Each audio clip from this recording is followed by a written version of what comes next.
Hello class, it's Dr. Horton again, and before we get started on the presentation, I want to share with you what I call S3. This is the key to success not only in this class, but your future classes. S3 is simple. It stands for Start Early, Speak Up, and Stay Consistent. Start early. You should never be waiting until Friday or Saturday to start your work. I know that we all have busy lives, but you should try to squeeze in a little bit of time every day to work on your classwork. Second, speak up. If you don't understand something, ask your teacher. We are here for you and we want you to succeed. There's nothing worse than losing points on an assignment because you didn't ask questions. Finally, stay consistent. There's a saying, how do you eat an elephant? One bite at a time.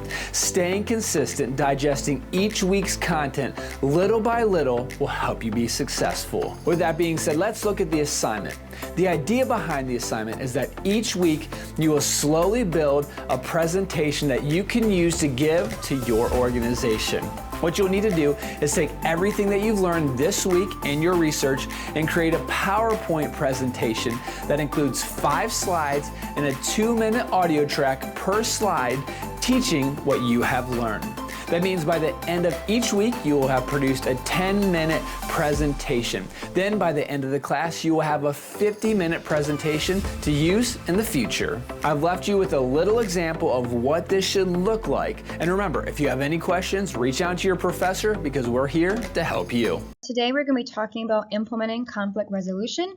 We'll be talking about different causes of conflict, types of conflict, the role that emotions have with conflict, prevention of conflict, dealing with conflict, and some biblical components of conflict resolution as well. So causes of conflict. What I want you to do is think of examples of conflict you have faced and then share some with the people around you. With that, I want you to think of how many of those situations of conflict involve some type of emotional component, maybe which were driven or became conflict due to dealing with emotions incorrectly, which types of conflict were due to emotions when they shouldn't have been. So take some time to think about that and share that with the people around you. So according to Hopkins, there are 3 different types of conflict. There's relational, task, and process conflict. So relational conflict is geared more towards incompatible personalities and differences, just kind of like how people are in working together. Task conflict can be due to disagreements and opinions revolving a certain task, so maybe you're not on the same page with something. And process conflict is a difference in what the process should be or what the process should look like to achieve a certain task or goal.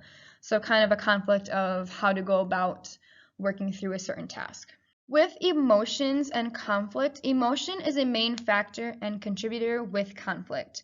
So a quote from Hopkins is, "A more realistic perspective is that emotions have a direct impact on individual choices and decision making, and thus should be acknowledged for their part in navigating relationships and human interactions." So in other words, having a strong sense of emotional intelligence can help prevent and deal with conflict more efficiently. Since emotions are a big driving factor within conflict, understanding how to control those emotions and having that emotional intelligence can help prevent conflict and also deal with conflict as well.